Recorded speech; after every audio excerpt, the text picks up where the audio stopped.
All right. Hello, everybody. Today we're going to talk about the living water. Okay, so my name is Dr. Cheryl Meyer. I'm a psychologist in my day job, and I guess a mystic as well. I don't like taking that title.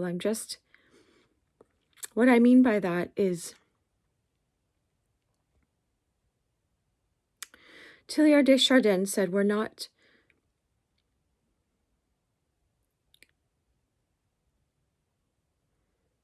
physical beings having a spiritual experience. We're spiritual beings having a physical experience.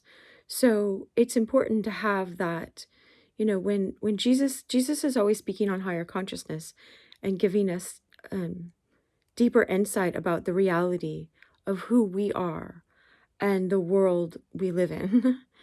And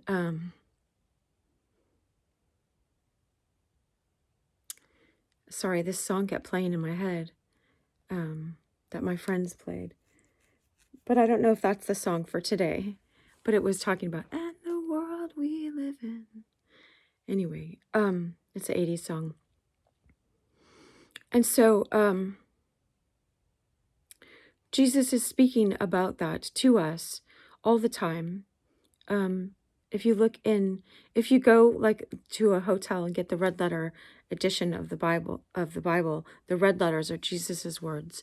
And so if you understand him, most people understand him at least as a great teacher and a master in the spiritual path. If you don't understand him to be God and the Son of God and all that. And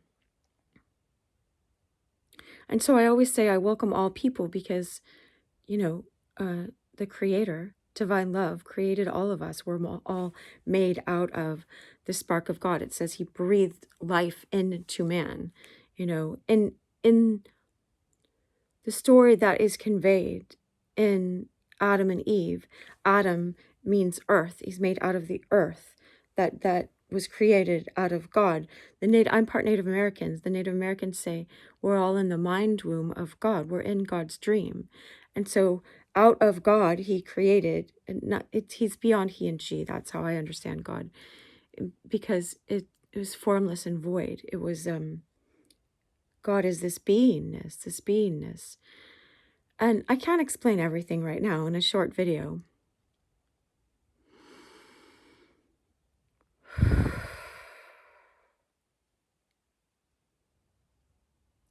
But there's been 2 verses that I've been contemplating so that we can understand, because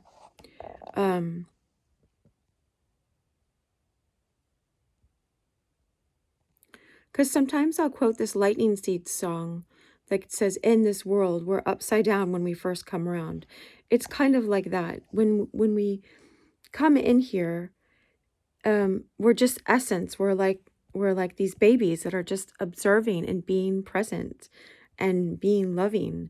And then we form this personality around ourselves. And our world teaches us we are this personality. I am Dr. Cheryl Meyer. I am a psychologist, a mom, whatever else I am, and it's just like, no, who am I? Who are you? Who are you? Apart from your titles, apart from, like, if I moved to a different country right now, I would still be my same person. Would I be American? Do you know what I mean? It's like, is that part of the essence of who I am? No, it doesn't. I mean, we are told in the Holy Scriptures that our citizenship is in heaven and we're pilgrims here. And so if I'm spirit, right, and I'm in a body, I've been given this body to honor and to treat with respect, but not worship my body, but I'm about to flex. I'm like, I can, let me see if I meant to, because, everyone's like, don't flex, but I'm like, okay. I'm like, I got my muscles. I work hard to take care of my body, but I'm not this body. I'm not it at all, And if all I was about was taking care of my body, then I'd be missing out on some of the main things in life. All right. So if we go back to the living water, And to what I was saying, I've never called myself a mystic before, except I was saying it in this book that I'm reading on my YouTube channel. I encourage you to go there. I'm reading this book on mysticism, but it's not for everybody. So if you're not interested in this, then don't, because I'm super private about that playlist. But it's studying the nature and development of spiritual consciousness. It's a book this big, and it's from 18 Tenets by Evelyn Underhill. And it's we're looking at the nature of our spiritual consciousness, and the book might as well be written in, in the future, because it's so good. She talks about all of these different mystics and these deep experiences that they have, and they're personal and they're deep. And anyway, so Mother Teresa, I remember a quote from her. She said, "We're all called to be saints." And I had looked it up at that time, and it's in the Holy Scriptures. It's in, like, Jesus somewhere said it in the New Testament. I'm sure it's in the Old Testament as well. And again, like, you don't have to agree with anything, because I'm not anything that I'm saying. I'm not here to try to get people to agree with me. I'm here to remind you who you are and where this living water is, right? Jeremiah was a prophet. And it's really funny because I was falling asleep at this giant mega church when I was a kid. And I tell this story sometimes to my friends, And I was sleeping because we had a slumber party or something with my church friends the day before or something. And so we had just stayed up, and I was like, and the guy up front said, "Jeremiah." And I stood up because I thought he said Cheryl Meyer. And so anyway, Jeremiah is way more than that incident, but Jeremiah is a prophet. And so that means he was anointed. The Holy Spirit was speaking through him. And so what he said when he spoke prophetically was of God, and it was verified and stuff like that. But again, just take this like this. You don't have to just trust me just because I'm a person that showed up on your screen. Like, use discernment. Always test the spirits. They say test 3 times. I could talk for about 6 hours right now on that. So there's a lot in that. That's just a phrase I'm saying right now, but there's a lot in that. But anyway, so if you can just hear what I'm saying and don't take it in unless you test the spirits. But Jeremiah said, it's in Jeremiah 2:13.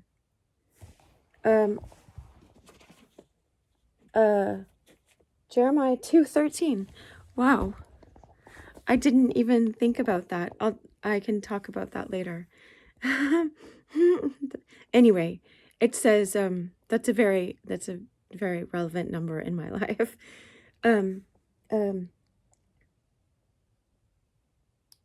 He says, "They have forsaken me, the fountain of," I'm reading it right now, "the fountain of living water, and dug for themselves leaking cisterns that hold no water." All right. And so if this goes over 15 minutes, go over to my YouTube channel and subscribe there and put the notifications so that you know to get these messages, because they let me put the longer videos there. And so what does this mean, right?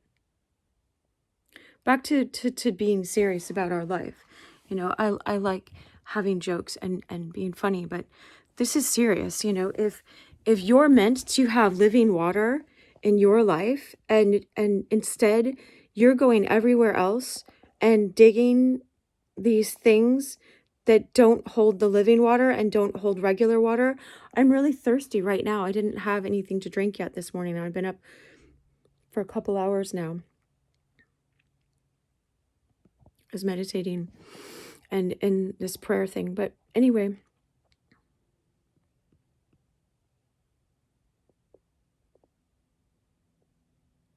if you are spirit primarily and you're given this body of flesh, and all you've been doing in your life is keep trying to feed this flesh, but not feeding your spirit, being present in your soul as spirit with God who is spirit. Jesus says there will come a time when people will worship in spirit and in truth.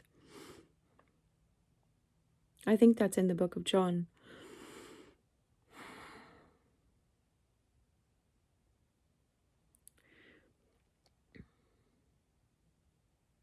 It's where the woman was at the well. See, she's at a well, right? And that's the place where Jesus told her.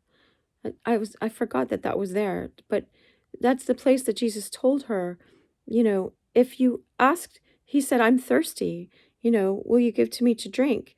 And he said, if you had asked of me, I could have given you water. I can give you water that will well up in you, of fountains of living water, where you'll never thirst again, you know? And she's like, give me that water. I'm so tired of coming to this well. And, I guess it says she had been married 5 times, and there's a spiritual message in that too, is, we have our 5 senses, and it's like when our senses have been caught up and been given away to all these other deprivations, all these other things that are actually taking away from our life instead of bringing us back to here. She says, I've been married 5 times, and because he says, go get your husband. I have no husband. I've been married 5 times. Get the person that you are with now and bring them back here, right? But anyway, there's so many levels of consciousness that Jesus is speaking on. He's speaking to her in her personal life. All right, just like I'm speaking to you in your personal life. But there's levels of consciousness being conveyed in the Holy Scriptures. But if you're just feeding your flesh, then it's just like what Jeremiah 2:13 is saying, is that you've left the water that's really going to nourish you, that's going to quench your thirst, because your soul has a remembrance. Plato says that everything we learn here is just remembering. And so if we were made out of the image and likeness of God, out of the spark of God, and God breathed in us, gave us spirit, we are a soul. But we're so caught up in our mind and our mind activities and running after, what if I spent my whole life trying to make money so I could buy special shoes so people would think I'm an important person? And so I just poured out all this energy. And these are the leaking cisterns they're talking about. This is what's coming to my mind right now, is just shoes. Because you could be like a guy and try to get like athletic shoes that are like super cool, or a girl, a woman, and get like whatever, I won't even say the brand names, but the fancy shoes that have all that, that everyone recognizes, or what, I don't even know. You know what I mean? But I'm just like, what if I did that? What if these shoes were $100,000, and I spent all this time, I'm about to cry just thinking about that. Because there's so many people that are starving in this world and being neglected and starving in their hearts because they don't have friends and they're isolated. And I just see, like, this is so much my own life because of foolishness, of just not understanding this. Jesus is on the cross, and there's always forgiveness. It's not to beat ourselves up, but he says, forgive them. They know not what they're doing. But you can know what you're doing, right?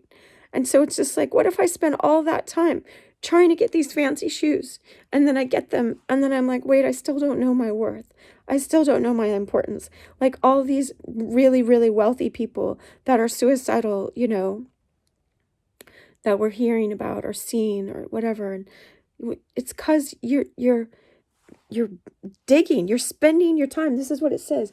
Instead, they're forsaken me, the fountain of living water, and they've dug for themselves leaking cisterns that hold no water. That means action. I'm taking this action to invest just in my mind's chatter, and my mind says, oh no, people say you're important if you get these shoes. And so I've been digging these things that the living water can't even sustain me in that, because they leak out, because it just has me going on this treadmill in a wilderness, round and around and around. To what end? So I can find out that these shoes don't give me worth, that these people I date don't give me worth, or whatever else I'm chasing, money in my bank account, got money in my mind. I'm not putting anything down. I'm just saying, observe. All right. And so be present. You have an opportunity to be present. Maybe I call myself more of a mystic, like we're all called to be saints. I don't know if I finished that thought. Mother Teresa had said we're all called to be saints. And in the scriptures it says we're all called to be saints because we're spirit. And saint is just a set apart one. Holy. You're called to be holy.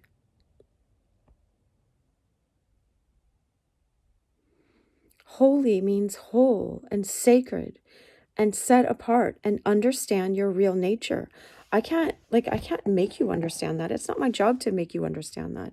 It's my job as you, as, love your neighbor as yourself. Like I am a part of you and you are a part of me. And that's because I'm reminding you that you are more than your personality and more than whatever job you have. If I got moved and I got a different job and it was completely different than what I knew, what was I my old job? I was so identified with that. Believe me, I know this experientially because I'm a mom. And when I left my job a lot, only had it a few hours a week for a while, to concentrate on being a mom, I was like, wait, who am I? I'm not this person helping people change their lives, in these fantastic ways that I could see all the time.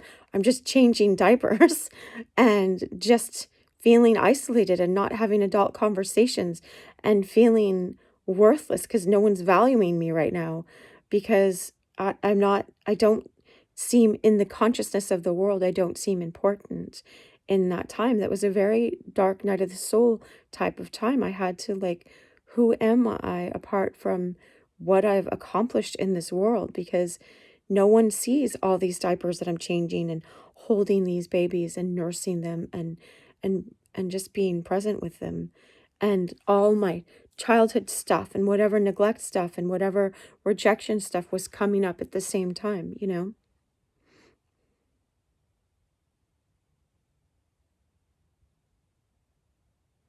You are so loved. You're so loved. You're so loved. Know that. I hope my words, this direction, I know that they can bring, it's not my words, it's just understanding. I have been looking at the world through these eyes instead of through my heart's eyes, through my soul's eyes, through my spirit as spirit. And it's sad at first. Just know you can be forgiven. You are forgiven. You are forgiven. Ask divine love, which is our creator, to help you and guide you. And always, I know I'm not misleading people when I say you can look at the words of Christ, and just be present and ask God to teach you and to direct you.